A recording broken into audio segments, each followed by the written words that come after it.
Pemirsa, dialog kembali kami lanjutkan. Prof. Mahfud tadi dikatakan bukti permulaan sebetulnya sudah cukup. Tadi Prof. Mahfud sudah menyebutkan bukti-buktinya seperti itu. Artinya apa kemudian yang harus dilakukan pemerintah agar kemudian rencana ini tidak menggantung begitu saja?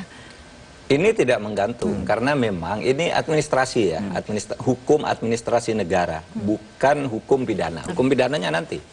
Hukum administrasi negara itu kan isinya teguran, lalu pembekuan. Sudah pembekuan, pencabutan, pembubaran. Itu memang harus ditempuh. Orang memang sekarang agak tidak sabar. Minta, wah ini kok menggantung. Ini posisinya sudah dalam pembekuan seperti itu? Iya kan sekarang sudah begitu. Sudah mulai dilarang melakukan gaya. Kan artinya dibekukan kan. Tidak boleh gitu Langkah kan. selanjutnya adalah masuk ke pengadilan? Pengadilan untuk mencabut status badan hukumnya. Karena Hizbut Tahrir ini sudah mempunyai status badan hukum di Kementerian Kehakiman sekarang. Walaupun pemerintah sendiri kemudian masih belum menentukan waktu kapan kemudian berkasnya akan diajukan ke pengadilan untuk di dalam undang-undang disebutkan paling lama 6 bulan. Tapi sebenarnya bisa cepat sih kalau sudah ada ininya gitu ya. Kalau sudah ada bukti-bukti yang sekarang dikumpulkan oleh pemerintah itu bisa saja.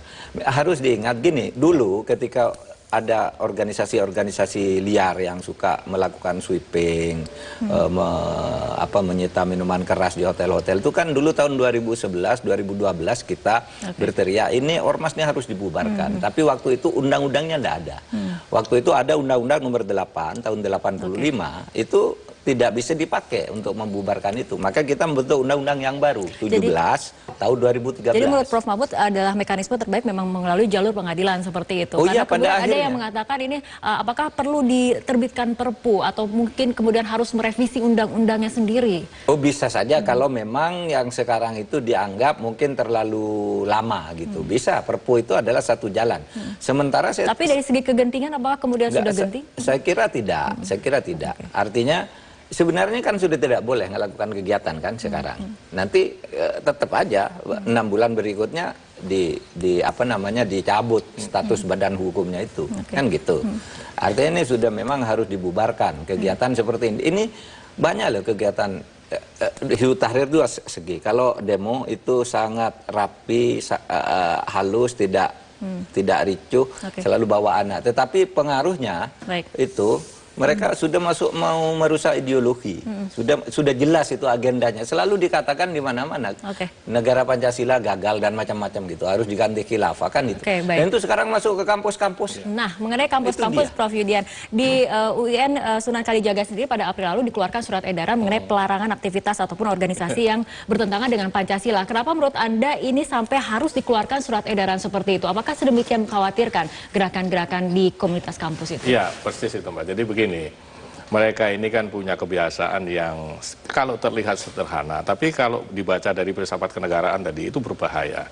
Mereka tiba-tiba mengibarkan bendera HTI di kampus UIN. Kita ini kan kampus negeri.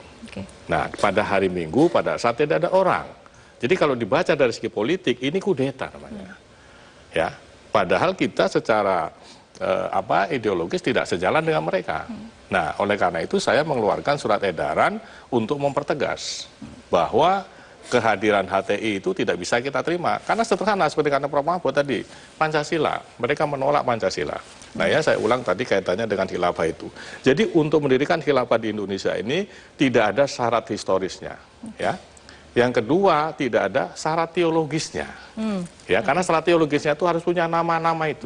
Ya. Nah, oleh karena itu, karena HTI ini sudah merongrong, ya, maka itu harus dibubarkan. Dan kalau saya harus membantu pakai filsafat Islam yang disampaikan Pak Mahfud, itu bisa begini bunyinya.